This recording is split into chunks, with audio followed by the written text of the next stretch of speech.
तो गाइज़ ये है क्लास 9 का इतिहास और ये आपके टर्म 2 एग्ज़ाम यानी सब्जेक्टिव एग्ज़ाम की दृष्टि से काफ़ी इंपॉर्टेंट है, क्योंकि आपके सिलेबस में हिस्ट्री से 3 और 4 चैप्टर का पूछा जाएगा, यानी यही 2 चैप्टर का आपको पूछा जाएगा हिस्ट्री से। और यहाँ पर आपको बताया जाएगा ऑब्जेक्टिव प्लस सब्जेक्टिव दोनों, क्योंकि ऑब्जेक्टिव टाइप के क्वेश्चंस आपको फर्स्ट नंबर यानी 1 नंबर में पूछा जाता है, तो आपको ये भी साथ में चलना होगा, ठीक है। तो मैं आपको बताने वाली हूँ यहाँ पर बिल्कुल आपके एग्जाम में जो आने लायक इन सारे क्वेश्चंस को यहीं पर आपको कन्वर्ट कराया जाएगा, और जितना भी वीवी आए हैं वो सारे क्वेश्चंस यहीं पे आपको करा दिया जाएगा, ठीक है।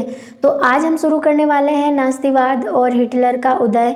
गाइस तो फिर से हम आपको बताने वाले हैं यहाँ पर ऑब्जेक्टिव टाइप, क्योंकि 1 नंबर का आपको ऑब्जेक्टिव ही पूछा जाता है, तो क्यों ना हम यहीं से ही शुरुआत करें, ठीक है। तो हमारा पहला क्वेश्चन है यहाँ पर, पहला क्वेश्चन क्या है, नॉर्डिक जर्मन आर्य कहाँ के रहने वाले थे। यानी कि नॉर्डिक जर्मन आर्य जो ये कहाँ के रहने वाले थे, जापान, अमेरिका, जर्मन या रूस। तो हमारा आंसर हो जाएगा जर्मन के रहने वाले थे, ओके। एंड नेक्स्ट क्वेश्चन है, किसी समुदाय को दूसरे समुदाय से अलग रखना क्या कहा जाता है, शिविर, घेटो या सलंप गृह या इनमें से कोई नहीं। तो यहाँ पर बोला अगर कोई समुदाय को दूसरे समुदाय से बिल्कुल अलग करके रखेंगे तो उसको घेटो कहा जाता है, ओके।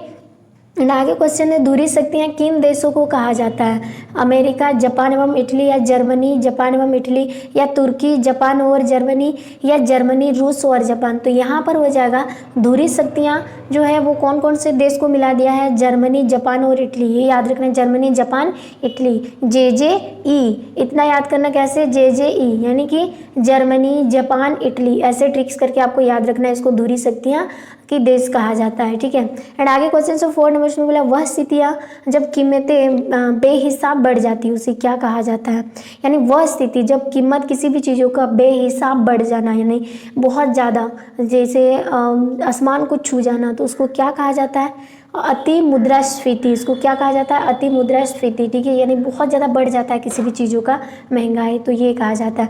आगे है जर्मनी यानी जर्मन मुद्रा को क्या कहा जाता है, जैसे फ्रांस का मुद्रा को लिब्रे कहा जाता है, भारत का मुद्रा को रुपया कहा जाता है, उसी तरह जर्मनी मुद्रा को क्या कहा जाता है, तो मार्क कहा जाता है, याद रखेंगे क्या कहा जाता है, मार्क। आगे है 6 नंबर में, युद्ध के मोर्चे पर सैनिकों को छिपाने के लिए खोदे गए गड्ढे को क्या कहा जाता है। जब युद्ध चलता था उस टाइम सैनिकों को छिपाने का जो गड्ढा खोदा गया था तो उसको क्या कहा जाता है, उसको खांदक कहा जाता है, याद रखेंगे क्या कहा जाएगा, खांदक। क्वेश्चन है जैसे यहाँ पर दिया है 7 में, उसमें बोला नाजी यूथ लीग की स्थापना कब हुई थी। तो नाजी मतलब नाजी यूथ की लीग जो है ये कब को स्थापना की गई थी, 1922 ईस्वी को, याद रखेंगे 1922। आगे हिटलर कौन था, तो हिटलर कौन था, जैसे यहाँ पर दिया है, इटली का तानाशाह शासक था, या जापान का तानाशाह, या जर्मन का तानाशाह, या ब्रिटेन का तानाशाह शासक था। तो हिटलर कौन था, जर्मन का तानाशाह शासक था, आंसर याद रखेंगे। आगे क्वेश्चन से, संयुक्त राष्ट्र संघ की स्थापना कब हुई। तो संयुक्त राष्ट्र संघ की स्थापना जो है ये 1945 को हुआ था। तो आपको ये चीज़ें याद रखना है, क्योंकि अभी आपको जो है ना, जैसे ऑप्शन चुन के आपको भरना है, ऐसा नहीं, आपको लिखना पड़ेगा, क्योंकि आपका सेकंड टर्म एग्जाम तो सब्जेक्टिव है, यानी आपको खुद से लिखना होगा। आगे है 10 नंबर में बोला, एवेक्यूएशन से नाजियों का क्या तात्पर्य था। यानी एवेक्यूएशन से नाजियों का क्या तात्पर्य था, आंसर हो जाएगा यहाँ पर गैस चैम्बरों की मृत्यु। क्या था, गैस चैम्बरों की मृत्यु, ठीक है। आगे है, किस संधि द्वारा जर्मनी पर कठोर एवं अपमानजनक शर्तों को थोप दी गई थी। तो आंसर हो जाएगा वार्साई संधि के वजह से, ठीक है। आगे क्वेश्चन से यहाँ पर दिया है, मई 1945 में अमेरिका ने जापान के किन शहरों पर परमाणु बम गिराए थे। तो मई 1945 में अमेरिका जो जापान के किस शहरों में, तो आप जानते होंगे, हिरोशिमा और नागासाकी के बीच में गिरा दिया गया था अमेरिका ने, ठीक है। आगे क्वेश्चन से, प्रथम विश्व युद्ध के बाद मित्र राष्ट्रों ने जर्मन के किस प्रदेश पर अधिकार किया था। तो यहाँ पर किस प्रदेश पर, तो आंसर हो जाएगा राइनलैंड पर कब्जा कर लिया गया था।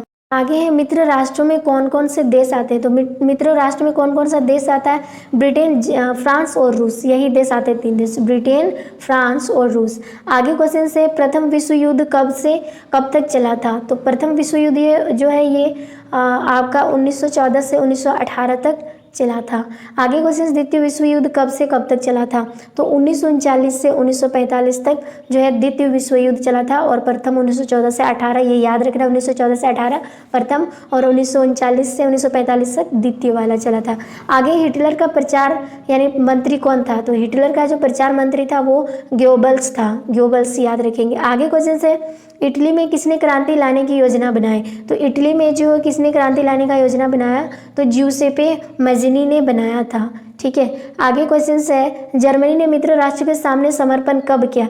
यानी जर्मनी जो है मित्र राष्ट्र के सामने समर्पण पूरी तरह से कब किया? मई 1945 को, ठीक है। आगे क्वेश्चन है, द्वितीय विश्व युद्ध की शुरुआत जर्मनी द्वारा किस देशों में आक्रमण के साथ हुई थी? यानी द्वितीय विश्व युद्ध का जो शुरुआत है जर्मनी के किस देश में आक्रमण के साथ हुआ? तो पोलैंड देश में, ठीक है, याद रखेंगे।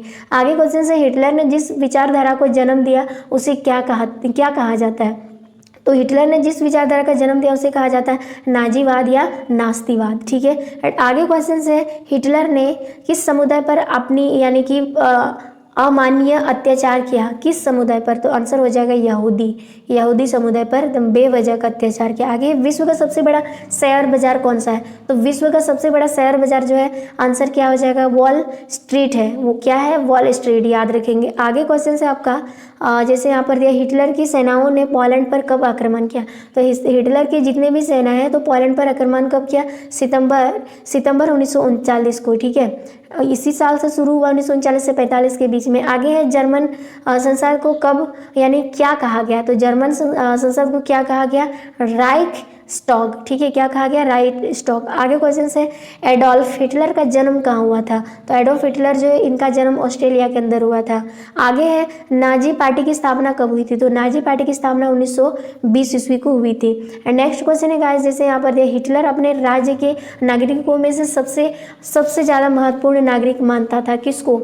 यानी अपने नागरिकों में से सबसे ज़्यादा महत्वपूर्ण मानती थी माँ को, ठीक है, किसको? माँ को। आगे क्वेश्चन से, वाइमर गणराज्य की स्थापना कब हुई थी? 1 सितंबर 1918 को या 9 नवंबर 1918 को या 20 अगस्त 1918 को या 30 अक्टूबर 1918 को? तो आंसर हो जाएगा 9 नवंबर 1918 को जो ये वाइमर गणराज्य की स्थापना हुई। तो यहाँ से पूछा जाएगा कुछ महत्वपूर्ण और वीवीआई ऑब्जेक्टिव, यहाँ से भी एक नंबर का आपको पूछा जाएगा, तो इनको तो देखना ही पड़ेगा।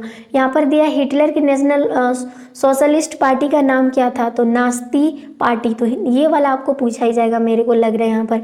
हिटलर की नेशनल सोशलिस्ट पार्टी का नाम क्या था? नास्ती पार्टी। आगे क्वेश्चन, हिटलर की गुप्तचर संस्था का क्या नाम था? तो आंसर हो जाएगा यहाँ पे गेस्तापो, ठीक है। एंड आगे क्वेश्चन से, अमेरिका कब मित्र राष्ट्र में शामिल हुआ?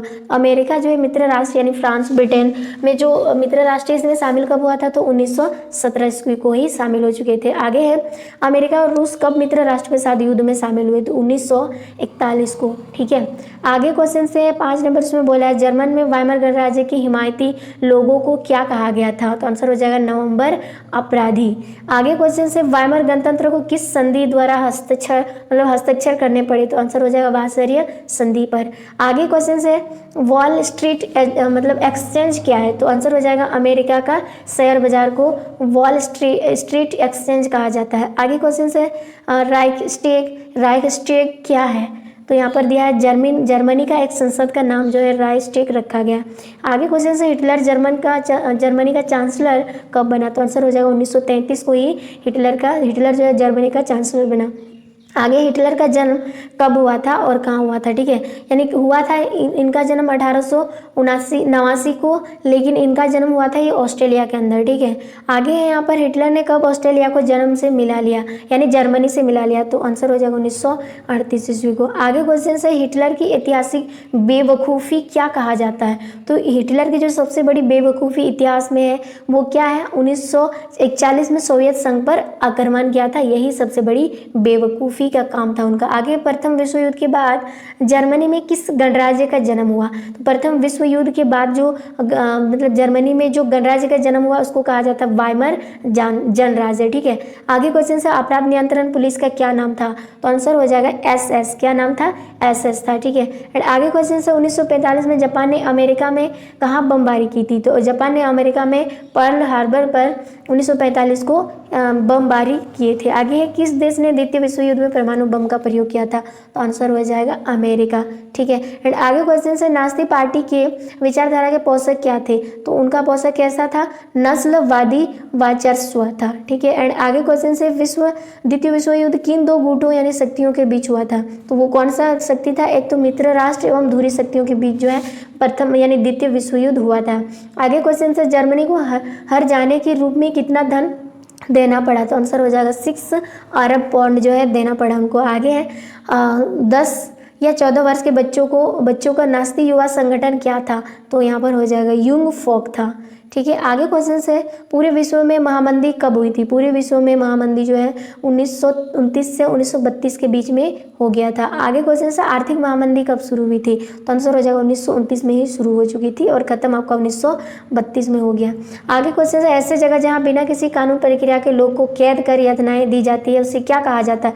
उसको कहा जाता है कंसंट्रेशन कैंप। ठीक है। जहाँ पे बिना गलती के लोगों को कानून मतलब बिना ये लांगे उनको कैद करके उन्हें सजा दी जाती थी, तो उसको कहा जाता है कंसंट्रेशन कैंप। ठीक है। यहाँ से शुरुआत होता है आपका क्वेश्चन यानी अति लघु प्रश्न उत्तर। यहाँ से आपको 2-2 मार्क्स का पूछा जाएगा। जैसे प्रोपेगेंडा से क्या समझते हैं? तो प्रोपेगेंडा क्या है?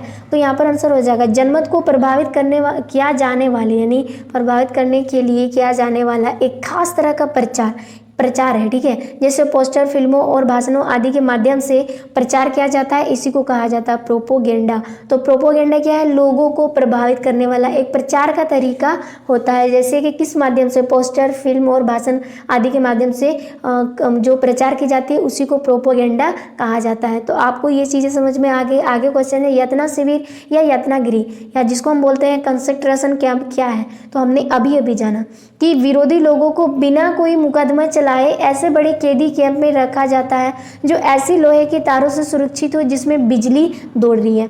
यानी कि यातना शिविर इसी को कहा जाता है। जो विरोधी दल के होते हैं अगर किसी तरह वो पकड़े जाएंगे ना तो उसको बिना मुकदमा चलाए उसको कैदी कैंप में डाल दिया जाता है। और वो कैदी कैंप जो है लोहे की ऐसे सुरक्षित तारों से मतलब लगा दिया गया जिसमें बिजली को भी जोड़ दिया गया। अगर कोई भागने का ट्राई करे तो उनको करंट का झटका लग जाएगा। तो उसी को कहा जाता है यातना शिविर या यातनागृह। ठीक है।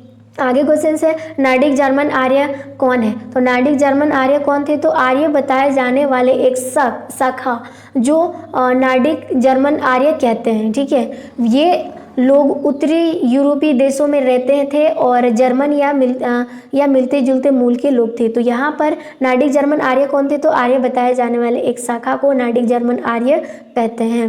और ये लोग कौन थे? उत्तरी यूरोपीय देशों में रहते थे और जर्मन या मिलते जुलते मूल के लोग भी थे, इसी को कहा जाता है। आगे है जिप्सी क्या थी? तो जिप्सी क्या थी? तो आंसर यहाँ पर देखिए, जिप्सी के नाम से श्रेणीबद्ध किए गए समूह की अपनी सामुदायिक पहचान थी। देखो जिप्सी क्या है? तो जिप्सी नाम से जो श्रेणीबद्ध किया गया है इस समूह को जो अपने समुदाय की पहचान थी इसी को जिप्सी दिया गया है। सिंथी और रोमा ऐसे ही 2 समुदाय थे। यानी जिप्सी समुदाय के अंदर कौन आते हैं? सिंथी और रोमा। ठीक है। आगे क्वेश्चन से घेटो से क्या समझते हैं? तो हमने अभी देखा कि किसी समुदाय को दूसरे समुदाय से अलग थलग करके रखने की प्रक्रिया को ही घेटो कहा जाता है। यानी एक समुदाय को दूसरे समुदाय से अलग करने की। ठीक है।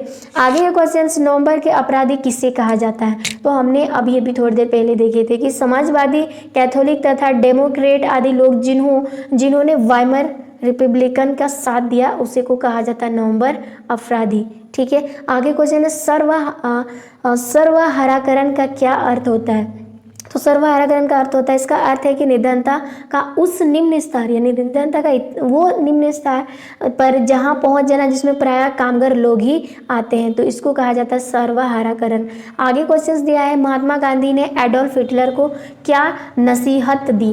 तो आंसर हो जाएगा यहाँ पर, हमें हिंसा के रूप में एक ऐसी शक्ति प्राप्त हो गई है जिससे यदि संगठित कर लिया जाए तो वह संसार भर के सभी प्रबलतम हिंसात्मक शक्ति के गठजोड़ का मुकाबला कर सकती है। यानी ये महात्मा गांधी ने उनको समझाया कि क्या समझाया कि हमें हिंसा के ऐसा रूप प्राप्त हो गई है, इतना शक्ति प्राप्त हो गई है, अगर हम चाहे उस हिंसा रूप को अगर हम संगठित करेंगे तो वो पूरे संसार में जितने भी शक्तियां हैं, जितने भी ताकत है, वो सारे के सारे तोड़ सकता है। ये उनको समझाए थे। तो अब उसके बाद आता है आपका लघु उत्तर या प्रश्न जो आपका 3 मार्क्स का पूछा जाता है। तो क्वेश्चन यहाँ पर है, 1930 तक आते आते जर्मन में नास्तिकवाद को लोकप्रिय क्यों मिलने लगने लगी? तो वर्णन करें।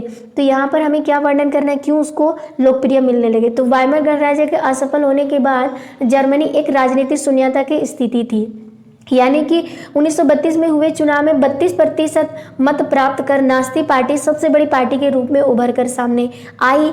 इसने लोकतंत्र के बाद की शून्यता को जनता का समर्थन प्राप्त कर दिया। यह नास्ती प्रचार तथा हिटलर के नारे का प्रभाव था। ठीक है, उसने एक शक्तिशाली समृद्धि तथा खुशहाल जर्मनी सहभागिता के बिना पूरा कारण क्या क्या करना संभव नहीं है। तो यहाँ पर दिया फलता, उसने सफलतापूर्वक लोगों की भीड़ इकट्ठे करनी शुरू कर दी और वह बड़ी चतुराई से अपने राजनीतिक विरोधियों का खत्म करने लगा। हिटलर युद्ध जर्मन युवाओं को सेना से भर्ती होने का आह्वान तथा प्रजाति विभेदीकरण जैसे नीतियों को त्वरित जर्मन यानी जन समर्थन प्राप्त हुआ। हिटलर जनता की इच्छा को समझने में माहिर था, वो जो चाहते थे वो करना चाहता था। यही वही यानी कि यह वही जानता थी जिसके आत्मसम्मान को युद्ध में पराजय तथा वासर्य की अपमानजनक संधि से गहरा धक्का लगा था। हिटलर ने लोगों को उनका आत्मसम्मान लौटने का वादा किया। वह राजनीतिक आर्थिक संकट का दौरा था जिसमें हिटलर के छद्मनारों ने अपना काम किया तथा जर्मन में नास्तिवाद लोकप्रिय होने लगा।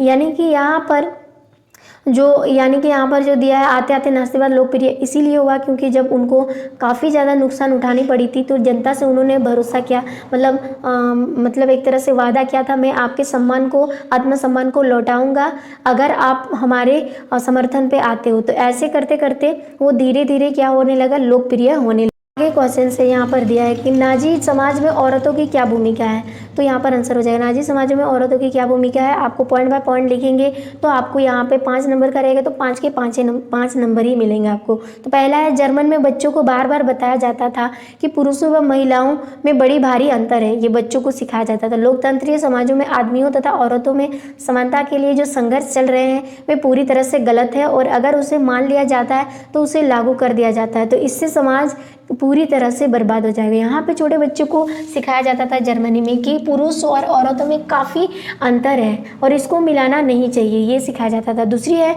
नाजी जर्मन में जहाँ एक और लड़कों को कहा जाता था कि वे दिल दिमाग एवं शरीर से कठोर हृदय वही बहुत ही बलवान तथा कठोर बने, वही लड़कियों को कहा जाता था कि वे उदार हृदय माँ तथा केवल युद्ध जर्मन आर्यों का ही गर्भ धारण करके केवल शुद्ध जर्मन नस्ल के बच्चों की ही माँ बने। कहने का मतलब है यहाँ पर औरतों की बहुत ज़्यादा दयनीय स्थिति थी। अगर वो बच्चे को जन्म देंगे तो वो स्वस्थ बच्चे, वो भी लड़के में, नहीं तो नहीं, ऐसे में बहुत ज़्यादा जो है कष्ट सहने पड़े थे वहाँ की औरतों को। ठीक है, लड़कियाँ ही जर्मनी जाति के शुद्धता को बनाए रख सकती है। वेश्या में यहूदियों से दूर रहें, घर की देखभाल करें तथा वे घरों पर रहकर हर समय नाजी मूल्यों की ही शिक्षा दीक्षा अपने बच्चों को देते रहे, नाजी मूल्यों का, ना कि यहूदियों को। उन्हें आर्य संस्कृति एवं समाज यानी जाति को आगे लेकर चलने वाले बनाना चाहिए, यही वहाँ की औरतों छोटे अपने बच्चों को सिखाया करती थी। जो भी महिलाएं घोषित व्यवहार के नियमों के रास्ते से भटक जाती थी उन्हें सार्वजनिक तौर पर अपमानित किया जाता था। अगर कोई भी महिलाएं गलती से उस नियम को पालन नहीं किया तो उसको चौराहे पर यानी सभी लोगों के सामने उसको अपमानित किया जाता था तथा उन्हें बड़ी कठोर सजाएं भी दी जाती थी, उनको सजा भी दी जाती थी। जो भी महिलाएं यहूदियाँ, पोलो तथा रूसियों से संबंध रखती थी उनके सिर मुंडराकर, चेहरे पर कालिक पोत कर और गलों उनके मतलब में से इस तरह की तख्तियाँ लटकाकर जिन पर लिखा होता था कि मैंने देश के सम्मान को समाप्त किया है, ऐसे सजा उनको झेलना पड़ता था। अनेक औरतों को जेल खानों में भेज दिया जाता था जहां उन्हें कठोर यातनाएं दी जाती थी और इस फौजदारी गुनाह के लिए अनेक औरतों को अपने परिवार, अपने पतियों तथा सामाजिक सम्मान को खोना पड़ता था। तो बहुत ज़्यादा खराब स्थिति थी वहाँ पे औरतों को। आगे है, जर्मनी में नाजीवाद की विजय के प्रमुख प्रभाव क्या थे। तो आंसर हो जाएगा, जर्मन में नाजीवाद की विजय के प्रमुख प्रभाव का परिणाम जो है वो इस प्रकार थे। किस प्रकार थे, तो पहले देखिए आपको पॉइंट बाय पॉइंट लिखना है। ठीक है, जर्मन में नाजीवाद की विजय का परिणाम यह हुआ कि वहाँ की सत्ता हिटलर के हाथ में आ गई और उसने सैनिक शक्ति से बहुत तेजी जो है बढ़ावा देने करने शुरू कर दिया।